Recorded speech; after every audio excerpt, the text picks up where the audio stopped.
Did the light focus. Okay, that's better. Hi, you know me. Sultana. Well, obviously it's my channel.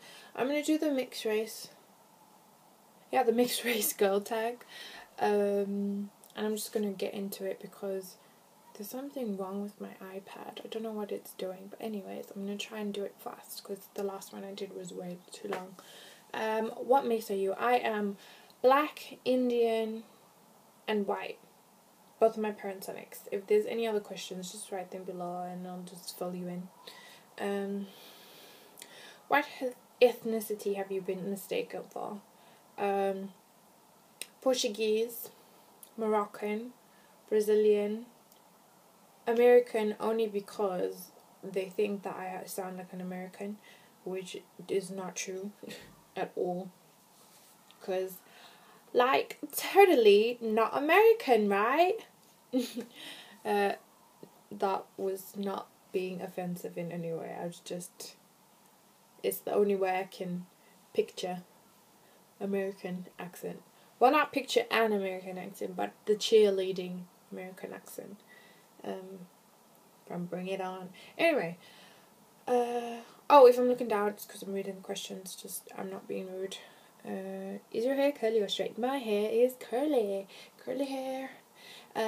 Normally I hated my hair naturally. So I always used to blow dry it straight, and that's all. And you just use like straight, no GHDs. I mean, just use like a GHD to make it a bit more straight. Otherwise, until I was about maybe 17, but even still then, I've just now fully embraced my naturally curly hair since April. Yeah. No. May or April, whichever one of those come first. I've been embracing my natural hair from then. But even before that, occasionally. Was coming from different backgrounds challenging growing up? No, it wasn't. Maybe in regards to the fact that I wasn't a typical Muslim, because that's my religion. My parents were less strict on... my parents didn't believe in forcing me to do things because it would only make me rebel more. And it's true. I think the tighter the rules are on a person, the more they want to rebel. So I think my parents did me right, man. But that's the only challenges I had. Which background do you embrace more? Not intentionally, but obviously because I'm Muslim, I embrace my Indian side more because of our cooking and stuff. I know how to do like most Indian dishes. Actually, almost all Indian dishes. Why am I lying? I've known how to cook since I was 12. It's an African thing. We all learn how to cook. That's what have I ever been teased for being different? Everybody's teased for being different. But in regards to my background, I've never been teased. I've been teased because I'm Muslim and I'm not typical Muslim. That's the only thing I've been teased for. Other things that mean children tease kids for, in general. Have you ever been ashamed of being multiracial? I have never been ashamed of multiracial. I embrace it all. I am proud to be black, Indian, and white. However, this may sound really, really bad, but when those bombs and stuff went down or whatever, and they started just like attacking any Indian people or whatever, Arabs or whatever, this may sound horrible, but because of just that group, because people go crazy, they just attack a group, I decided, I was happy that I didn't look like that. As mean as that sounds, my grandparents are fully, and my aunties and my uncles that are more just Indian look like that, and I love them to bits, but like the way the media can just scare a person into, you know, being ashamed to be a certain way, and you know we shouldn't let that happen, because the media has a way of turning things into things on their own and making people have extreme views, and this is just political. I'm not going down that road, but that's what I meant. So, do you feel that being mixed race has its benefits? That question, which is number 8, and question 9, what makes being multiracial beautiful, go hand in hand. So I'm just gonna say those two together. Yes, being multiracial, mixed race, has its advantages because you have so much more to offer than just one thing. Also, you have more than one view because you've been opened to more than one background or experience, which I think is really great. Some people may not have had both sides, but I've had them all in my life. So I'm grateful for that, and I'm grateful that I've experienced all sides of my background, and I appreciate it. I think it's a really beautiful thing. It makes people more relatable, more understanding, because I've got all the main races. There's no way I can be racist, which is like someone calling me racist. I'm like, are you insane? I can't be racist because one of my family members is just like you. So don't, what's wrong with you? I can't be, whether it's race or religion or beliefs. My family is really diverse. I've got all different religions. I mean, I've got all different races. I cannot be racist because I love my family. So I think it's a really beautiful thing. Advice to any of people that struggle with their multiracial identity: embrace it, because and if you haven't learned about one of your backgrounds, I suggest you go out there and you find out more that you need to know. Enrich your life with other cultures, because it's good to know these things, because you may come across someone someday and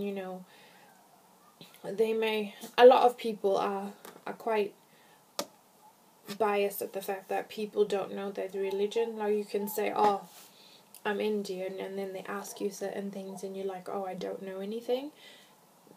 They might take offense, but that's not a reason why you should, you should learn anything. You should just learn it for your own benefits, because there might be something to do with you that you need to, that is within that background, that race that you haven't experienced. There might be I don't know, a disease, who knows, I don't know. There might be like some sort of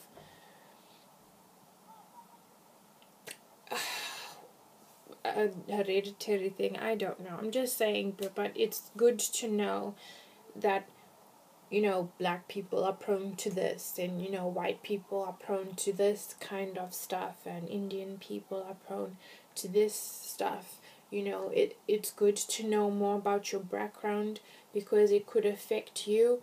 Because I know whenever I go to the doctors, which is not something I particularly need to hear all the time, but because I'm Zimbabwean, and Zimbabwe is very high for HIV and AIDS, I constantly get told, do you know HIV and AIDS is very high? I'm like, yes, I know, I lived there.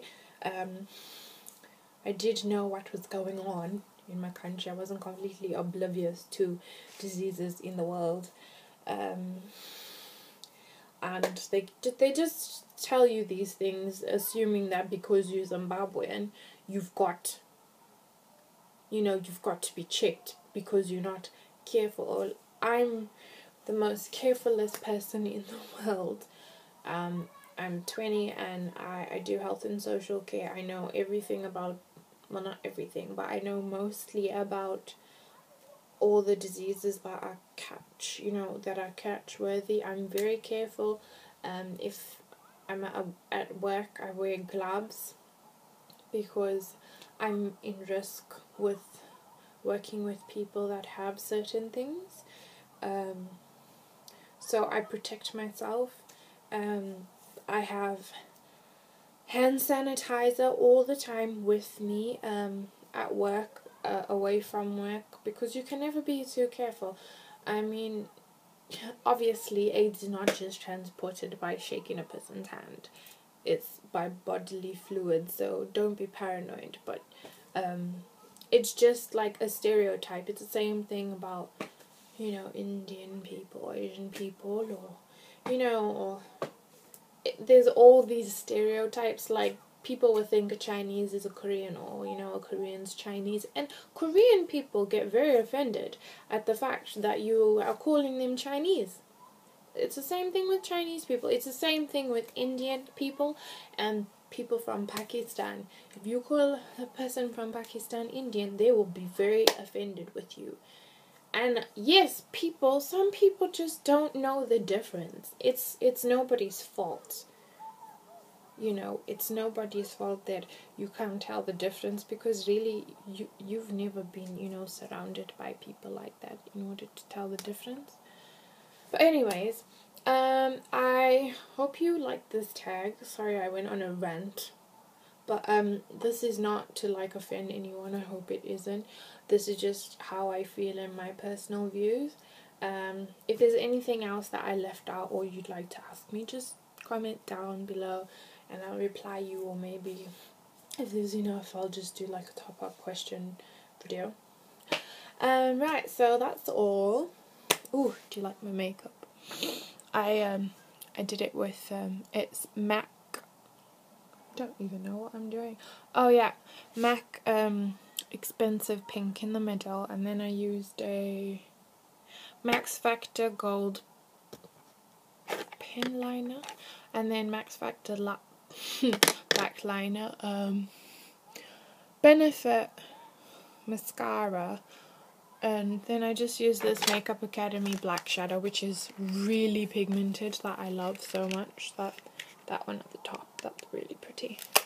I used Estee Lauder Double Wear in 4W1 Honey Buns, and I used Pro Longwear, which I just got today, which is in NW35 because it's better coverage than my Benefit one. And my new lipstick from MAC, which is I don't even know what colour it is. Which is, I'll tell you now. Oh, it's a taupe. It's a nude. I think it's a matte finish. Yeah, a matte lipstick. I didn't want to share because I could just put. Oh, and I put my Smashbox. Is it Lumi? It's not focusing. Why won't it focus? It normally does.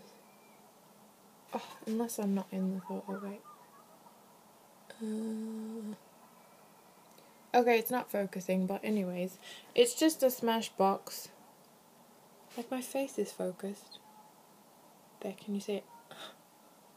It's just a Smashbox lip gloss. That's it. So, sorry, my phone's ringing. Bye!